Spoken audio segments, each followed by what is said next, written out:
toutes, salut à tous. Bienvenue pour ce nouvel épisode de l'univers Pokémon. Cet épisode va être consacré à l'évolution céleste, EB7, donc la 7ème extension d'épée et bouclier. Cette extension est consacrée à Rayquaza, qui est bien sûr le Pokémon mis en avant sur beaucoup de visuels, et aussi aux évolutions. Cette extension, en fait, je fais un épisode dessus tout simplement parce que pour moi, ce sera l'extension qui va avoir le plus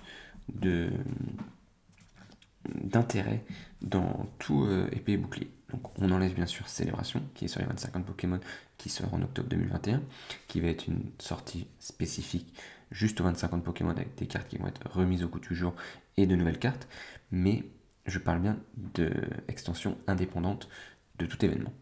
EB7 en fait, c'est une extension internationale qui est un mix de deux sorties japonaises, une sortie spécifique à Rayquaza, une sortie spécifique aux évolutions. Le premier intérêt que je vois dans cette extension, c'est la qualité graphique, que ce soit déjà sur le logo et l'écriture, la manière dont tout a été mis en place avec les couleurs, le choix des couleurs et autres, autour d'Évolution Céleste, le titre et ses éléments visuels. Je trouve déjà que c'est une réussite. On voit bien un effet qui est propre à Rayquaza, qui est de vitesse, de déplacement, et qui est juste magnifique. Deuxième élément, le choix au niveau des graphismes de booster. Le choix au niveau des graphismes d'ETB. C'est genre vraiment un carton. Alors pour les boosters, on a bien sûr cette même charte verte avec un peu de doré, mais on a surtout des Pokémon dessus qui sont au top. Noctali, Rayquaza, Nafali, Duralgon, je mets un petit peu de côté, je suis un peu moins fan, mais les trois autres, c'est un truc de fou. Et rien que ça fait que les boosters qui soient gardés scellés ou vides, c'est juste une œuvre d'art. Franchement, moi je les garde scellés personnellement pour le moment, mais même vides, je les garderai parce que je les trouve vraiment top. Ensuite, les ETB. Les ETB, c'est vraiment magnifique, puisqu'il y a eu une volonté de faire plusieurs ETB avec une continuité pour faire une espèce de fresque murale. Donc là encore, c'est plutôt centré sur les évolutions. Donc on va avoir chaque box, chaque coffret va être sur un Pokémon de l'évolution. Ça peut être Aquali, ça peut être Givrali, ça pourrait être Voltali, Pyroli, etc. Et quand vous assemblez le tout, vous avez une espèce de fresque murale sur fond noir avec différentes couleurs pour chaque évolution. Et ça, c'est vraiment un carton. Moi, je trouve ça magnifique. Juste au niveau graphisme, c'est une tuerie.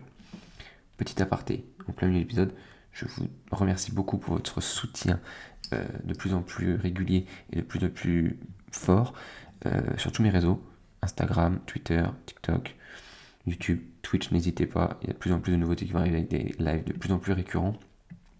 N'hésitez pas à venir faire un petit tour dessus.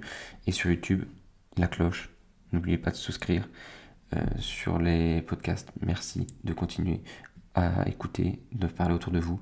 C'est ce qui me permet de me motiver et de continuer à proposer du contenu différent de ce que vous pouvez déjà voir sur les réseaux. Et n'hésitez pas à en parler maximum et de me faire vos retours sur Instagram, sur Twitter, en commentaire, partout. N'hésitez pas à me faire tous vos retours, je serai à l'écoute et j'améliorerai mon contenu en fonction et je l'adapterai aussi. N'hésitez pas, merci encore. Donc après cet aparté, je reviens justement sur EB7, sur Évolution Céleste.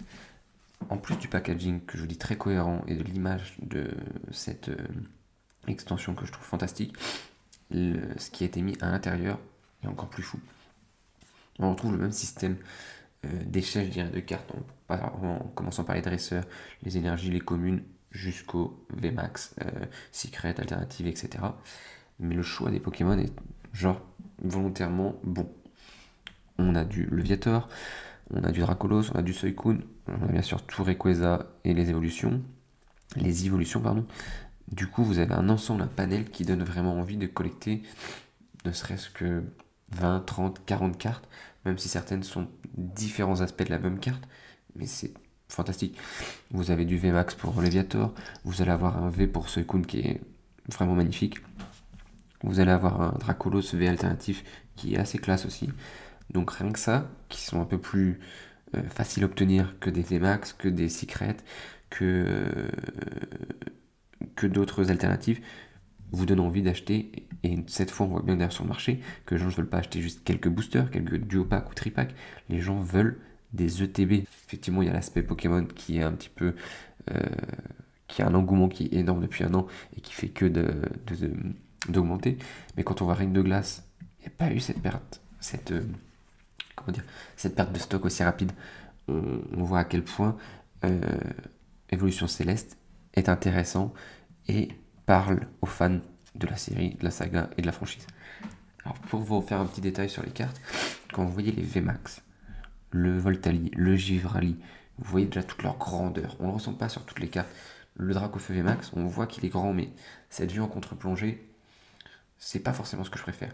Quand vous voyez le Voltali, le Givrali, vous l'avez de face. Le Léviator un peu moins.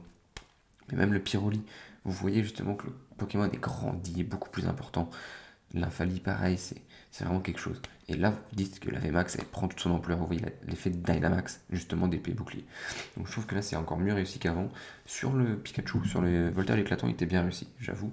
Mais surtout, on voit pas cet effet. Et je trouve que sur les évolutions, c'était une vraie réussite sur cette extension. Ensuite, vous avez toutes les alternatives, même en V.